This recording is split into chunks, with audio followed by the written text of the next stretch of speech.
Happy Friday, James. Happy Friday, Sheila. Thanks for being here today.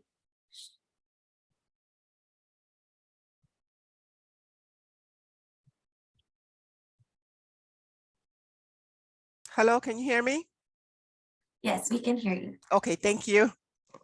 Welcome.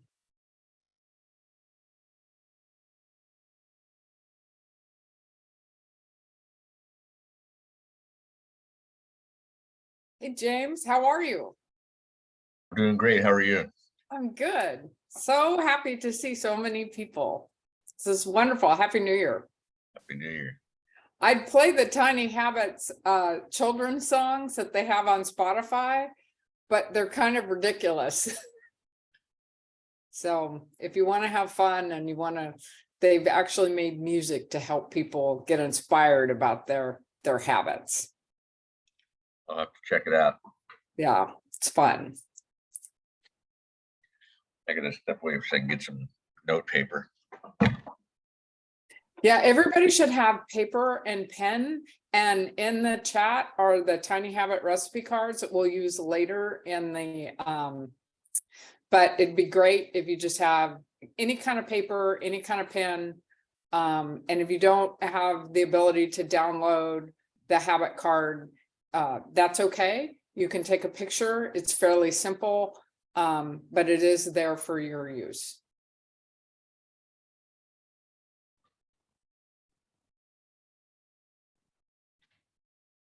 Can you guys see the attachment in the chat? It should have been the first thing you see in the chat. And scroll up if you can. I just want to know that you guys can see it. If you can't see it, don't worry about it. It is there. I can see if I can add it again. Hold on.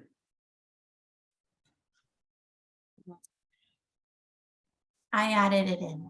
You did? Oh, Yeah. well, now we got lots of them.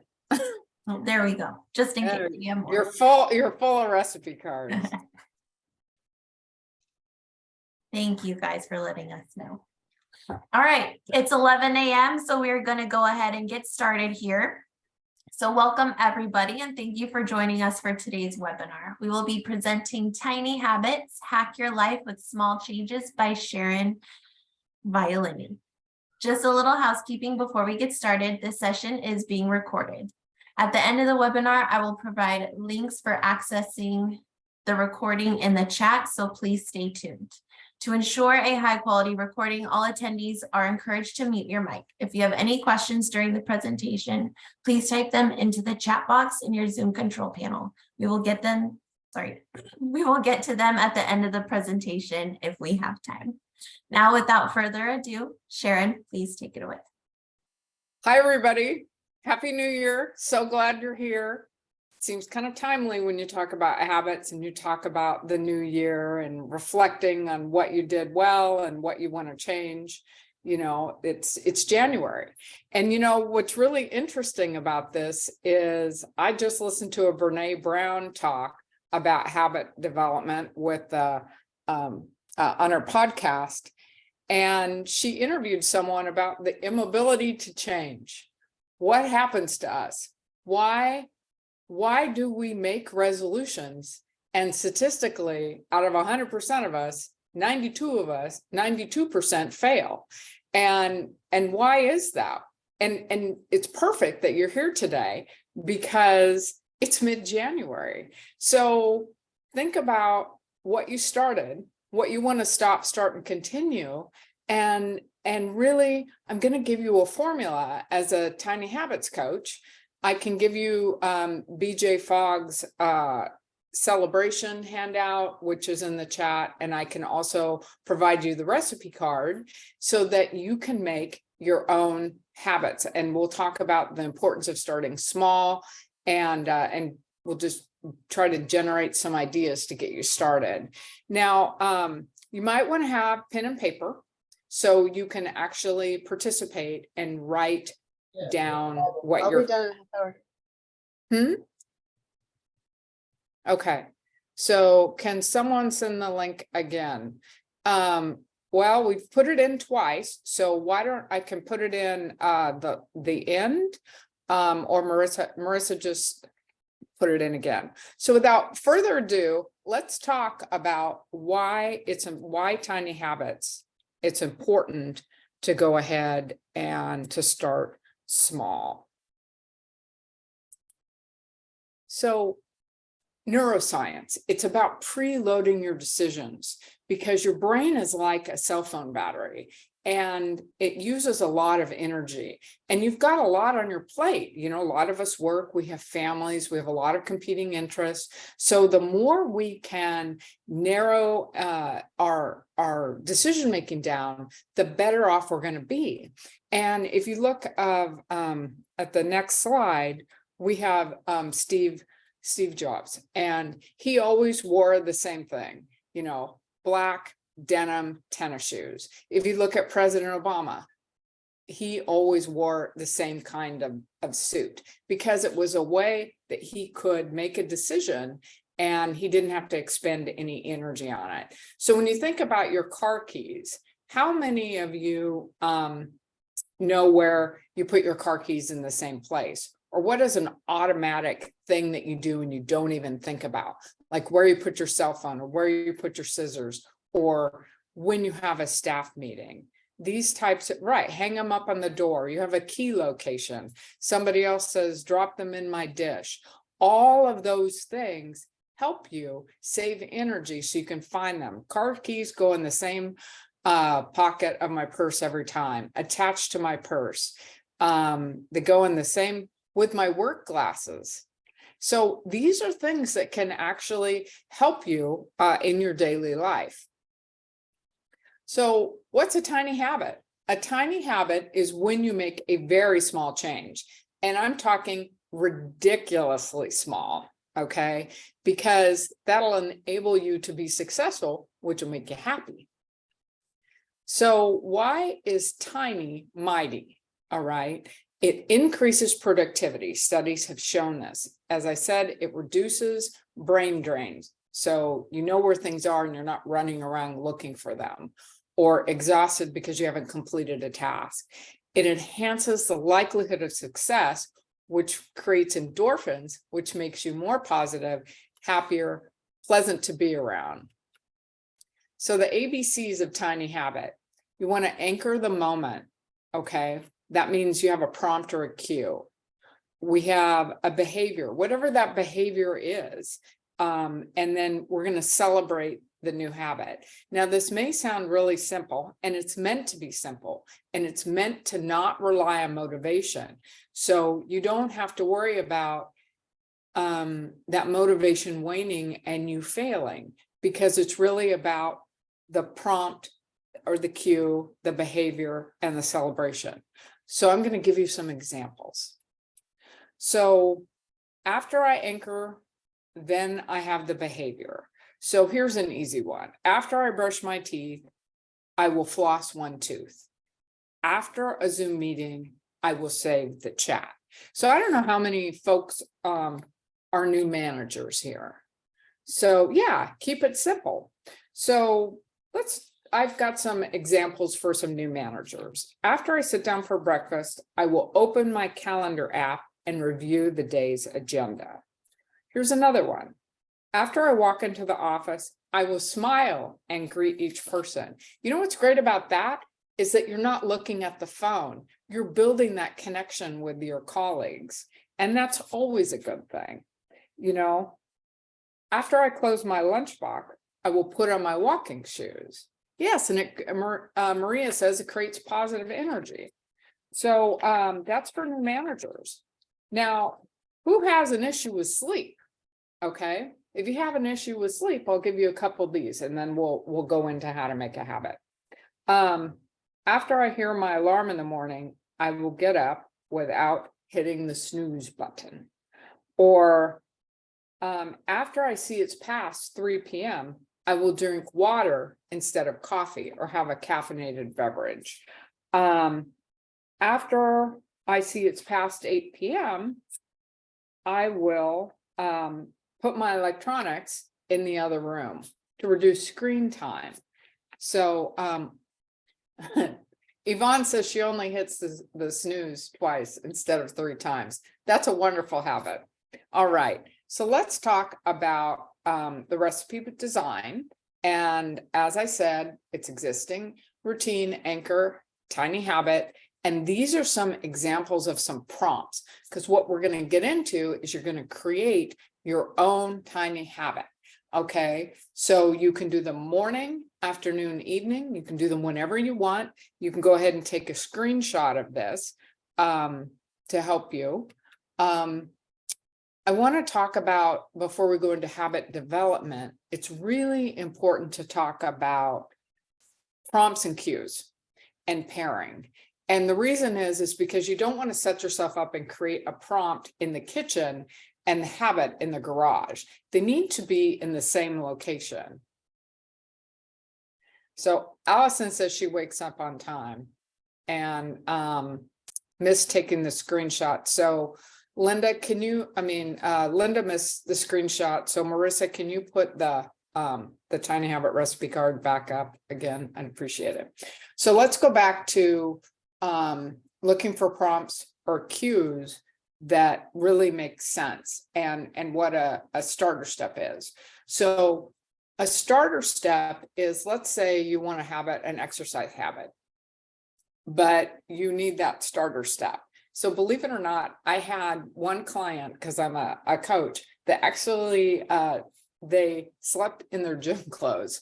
So that's a starter step, although kind of crazy. You can also put your shoes within sight. So when my feet hit the floor, I'll look at my shoes, and then that starter step is, I know it's a reminder that I'm going to exercise. Or maybe the starter step, maybe it's you're going to floss your teeth. So, and you want to bring in some mouthwash too. So you put everything together so that you see it visually. So those are some starter steps. And it's important to understand the frequency. So let's bring it back to work. Let's say that your office is a little bit cluttered and you want to go ahead and clean up you create a habit to clean that office. So you want to keep it small. You want to clean your desk. Okay. But you also know that you're responsible for making sure the refrigerator is cleaned out on Friday. So you wouldn't want to do something in the office and then go into the kitchen. You'd want to do it right in your office space. And the frequency would be what's really important about this, is the frequency of, you clean the refrigerator once a week, but you clean your office or you tidy up every day before you leave. So what is the difference between atomic habits and tiny habits? Okay, everybody, I'm going to address that at the end of the presentation, if that's okay. So again, you want to have your theme. So let's say it's your desk and you have the location, it's your office, and your frequency could be tidying up every evening. You know, when I turn off my computer, I'm going to, put something in a file, or I'm going to make a list. And then at the end of the week, maybe you build on that habit. So I don't know if that makes sense to you, but it's all about, if you want to be successful, looking for your theme, the general location, keeping it small, and the frequency, how often does it happen? So another key point that is really important to rewiring your habit and your brain and neuroplasticity is rewards and celebration. How do you celebrate your habit? Do you give yourself a smile? Do you say, I've got this, or I did this, or it's fabulous? What is your unique style of celebration? And every time you do your habit, you should celebrate, because it'll bring up those endorphins, make you feel good, and anchor that habit. So Maria says she treats herself. So anybody else have a habit when they know that they've done something that they've set out to do? A Mani Patty, okay? Anybody else?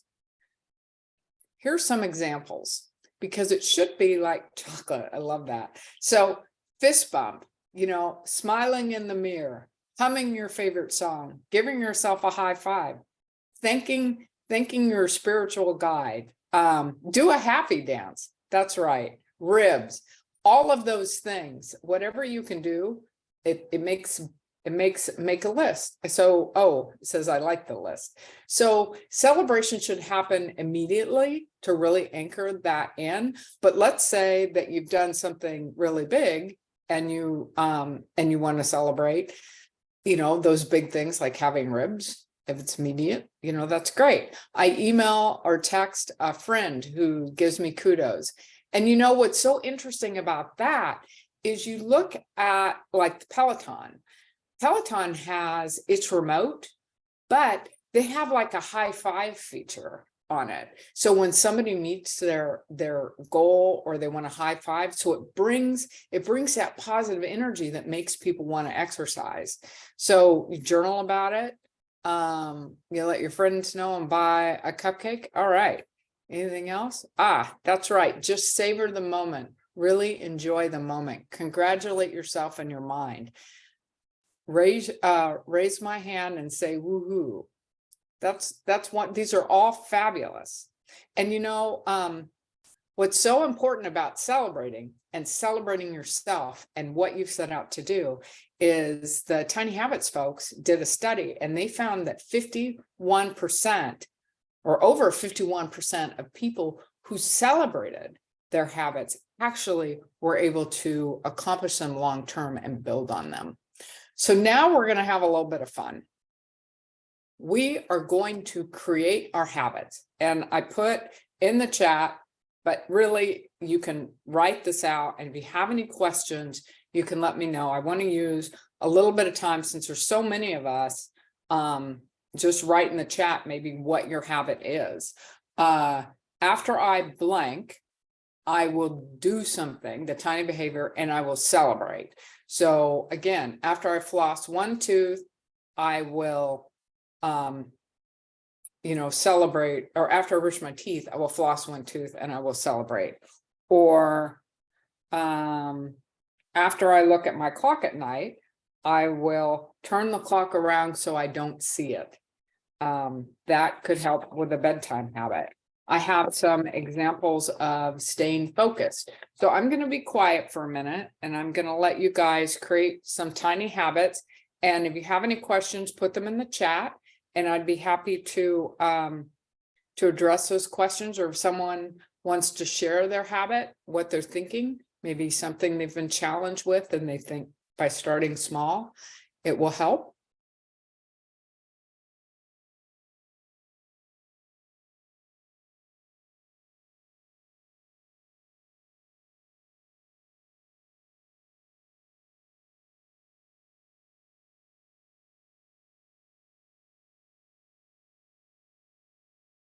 Feel free to come off mute or write in the chat if you have a moment to write about a habit. I start to do meditation, breathing 3 to 5 minutes. Stop checking emails when someone comes to my office. So when someone comes to my office, I will look up and acknowledge them. Get to bed by 9 so I can get up at 5. So we need a prompt.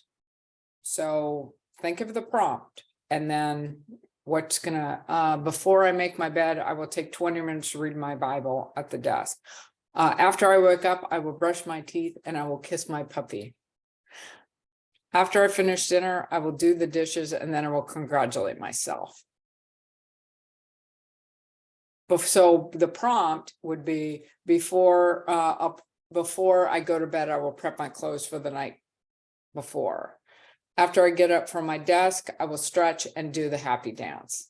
And so that's wonderful. Anything else? After I wake up and drink water, I will go to the gym and exercise.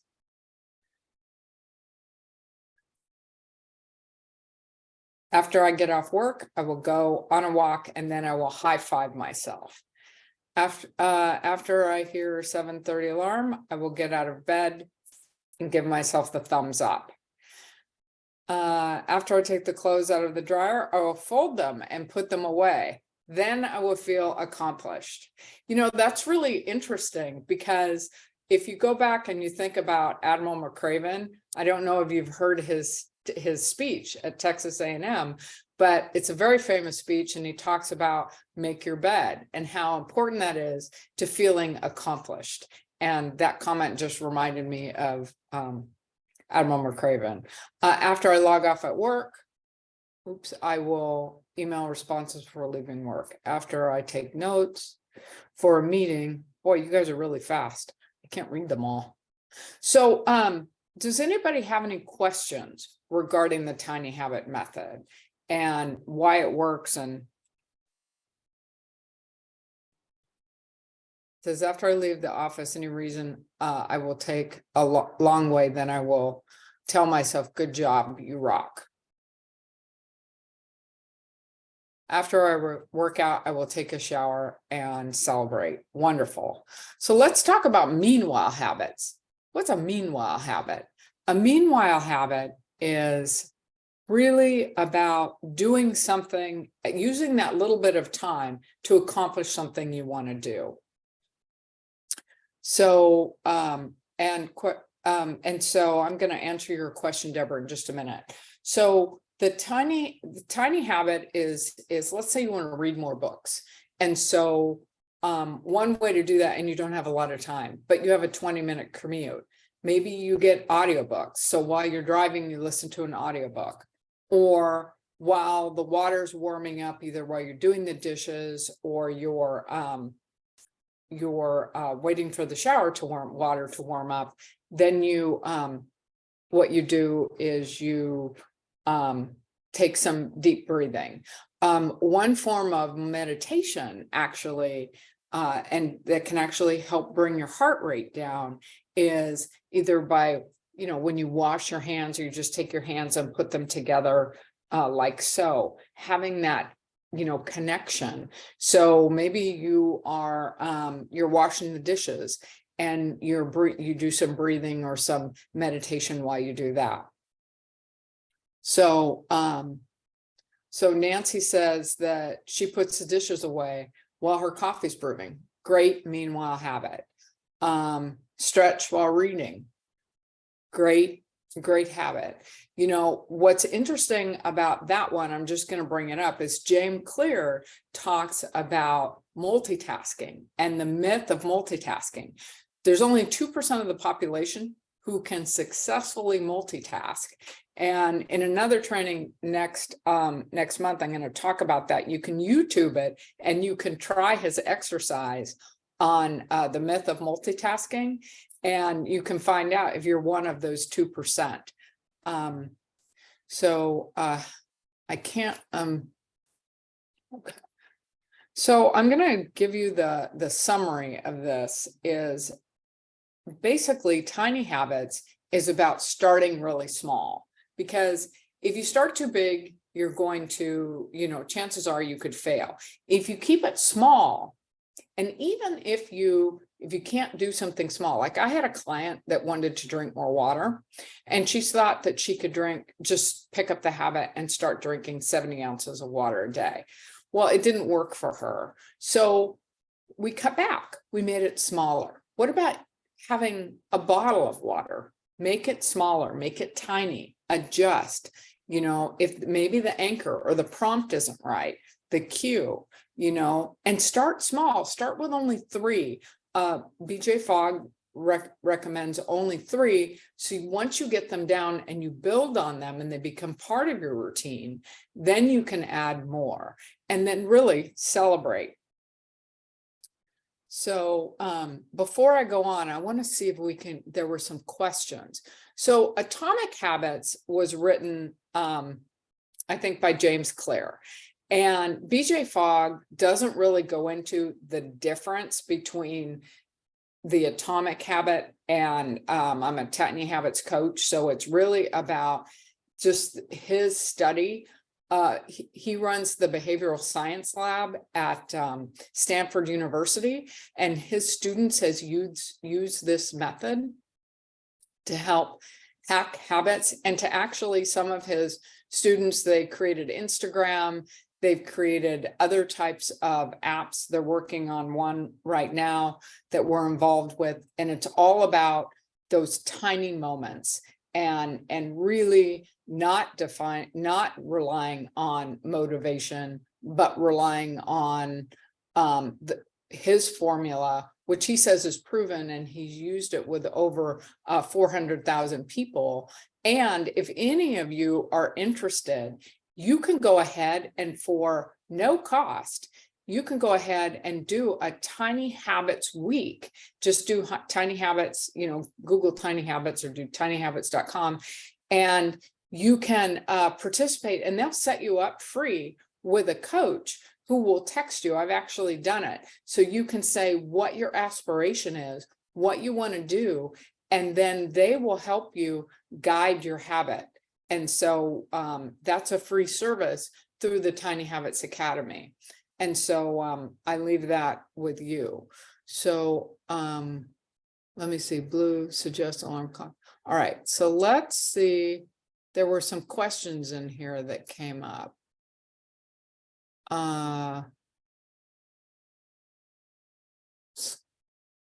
Listen to an audiobook. Okay, how do you guarantee the behavior will happen?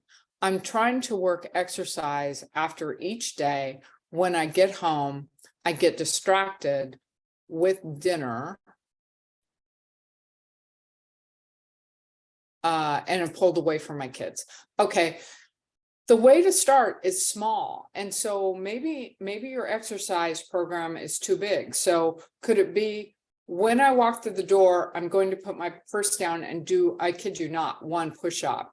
When I have a exercise bike in the garage, and I was trying to figure out what that obstacle was. Well, the garage is cold. And so I had to get a heater and put it in the garage. So you want to start really small. Maybe it's, you play with your kids, or you have an activity with them, or maybe it's pre-prepping dinner, looking at all of the things that get in the way when you cross the threshold, and designing habits that are small that you can be successful. So I tell myself, my future self will thank my former self. Sounds silly, but it works for me. You're absolutely right. And as Joanna, your comment is right on point. And the reason is, and I'm going to bring this up before we close. This isn't necessarily about tiny habits, but it's about the vision for yourself. And as a coach, what's so important is you should, if you have a moment, you should write out what your vision is. What do you want? If it's really exercise, what does that look like? Does it start 5 minutes? Is it 10 minutes? Is it 15 minutes? Can you do 5 minutes? What do you want, and what do you aspire to? And then set up that overall vision, and then create some long-term goals. And from those long-term goals, underneath that, you would create your short-term goals. And so the short-term goals would support your long-term goals. So let's say you want to exercise, you want to be able to walk a mile in 6 months. Okay, so maybe the tiny habit would be when I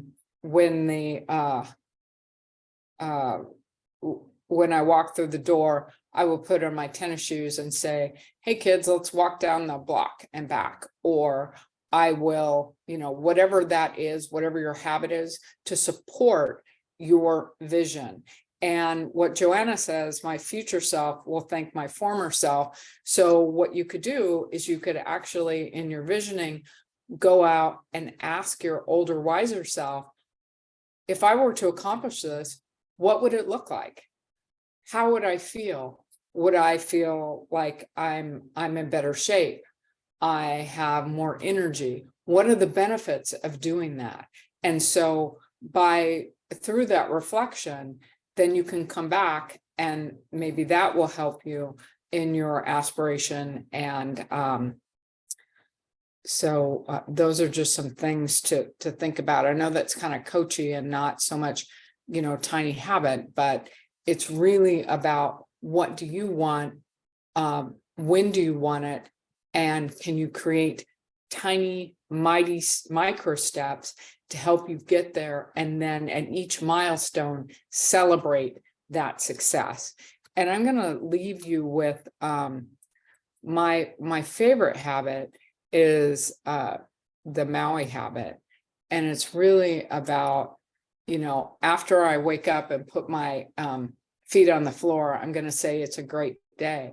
So what do you do each and every day to fill yourself up so that when you walk out the door or you look at yourself in the mirror, you feel positive about how the day's going?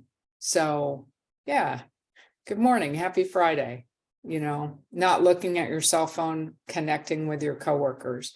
So I know there was probably some questions that I missed. This kind of concludes the presentation. I know it was really quick. Is there any question that I can ask that might be helpful to you before we